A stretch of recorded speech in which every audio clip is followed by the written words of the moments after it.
So I want to kind of demonstrate my point with the Chinese room with by reading from a book. You see how you will gain knowledge and you will gain understanding. And this came from this inanimate object, which lacks understanding. It's just a book. It doesn't have a mind. It doesn't have understanding. But once we put it into practice, once we use it, once we make it real, manifest it as behavior, as action, that's what understanding is, right? So this is Maso Bwikam, Yucky Deer Songs, by Larry Evers and Felipe Molina. Yeah. Anyway, so, so Luis Sinfuego. Chapter 1. I'm not going to read the whole book, I'm just going to read this page. Chapter 1. Yopo no Oki. Enchanted Talk. It is hard to go far into the borderlands country of Arizona and Sonora without encountering an image of the Yaqui Indian deer dancer. Fixed in bronze and larger than life, the deer dancer stands as a public monument at the edge of Ciudad Obregón. Travel posters, postcards, promotional brochures, hotel directories, mezcal and salsa labels, even the official seal of the state of Sonora, all feature his image.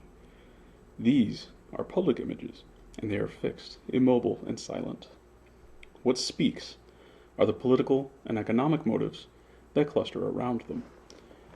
They serve as an aboriginal connection for the politicians, a romantic lure for the ad men, the borderlands equivalent, in many ways, to the war-bonneted Plains Indian horsemen of the Wild West.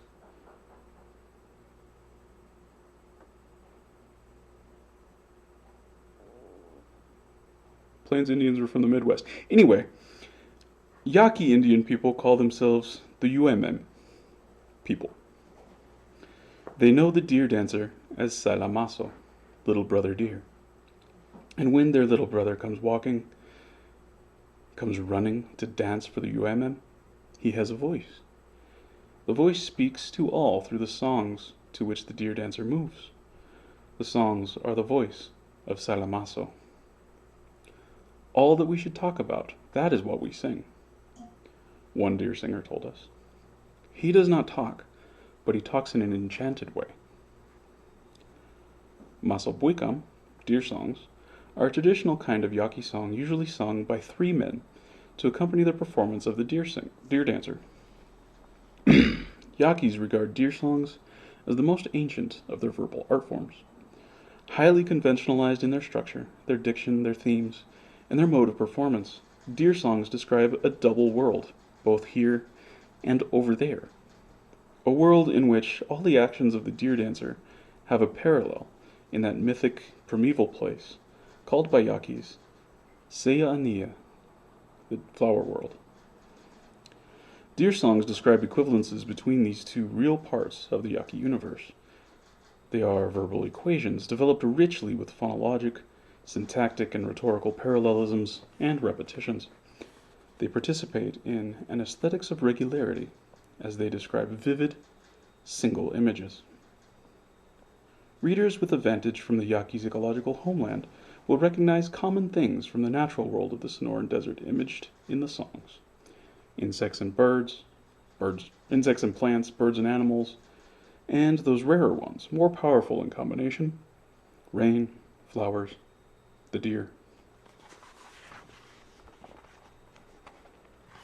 And then here I will butcher this rendering of, can't see shit, this rendering of one. It is here titled Semalulukut, Hummingbird. Semalulukut, Takahuni. Toloko huaposika, huapo sewalute. Semalulukut, Takahuni. Toroko huapo sika. Huapo sewalute. That's repeated 3 times.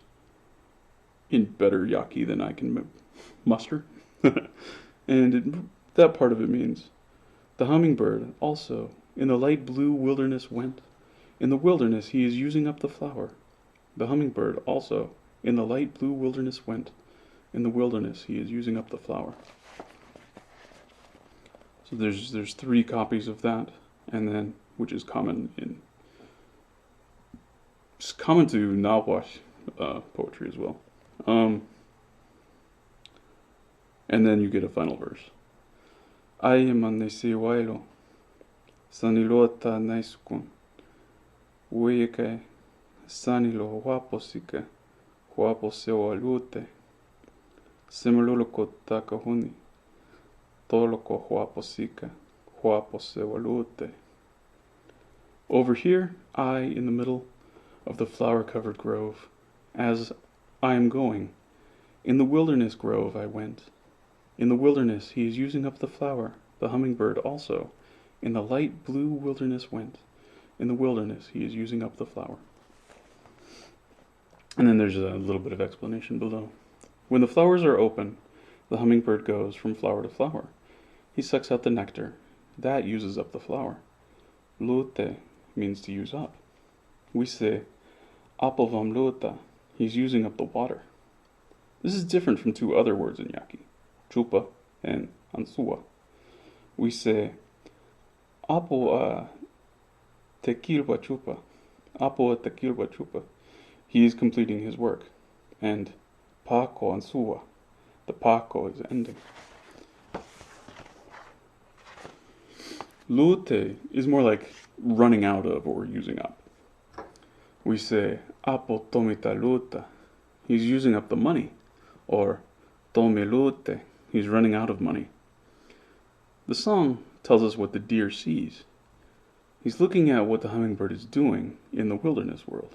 The flowers are open, and the hummingbird is flying through the light blue sky, going from flower to flower.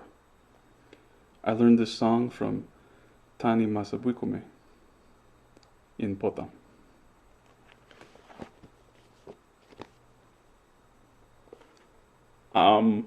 I don't speak Yaqui well enough to have been able to produce that as poorly as I just did. But, in a sense, I kind of just sang you a deer song. Right? And I explained to you things, some details about deer songs that I may or may not have known beforehand.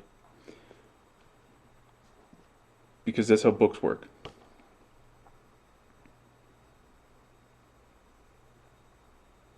That's how written instructions work. This is a fundamental aspect of the Chinese room, which John Searle seems to absolutely fail to comprehend.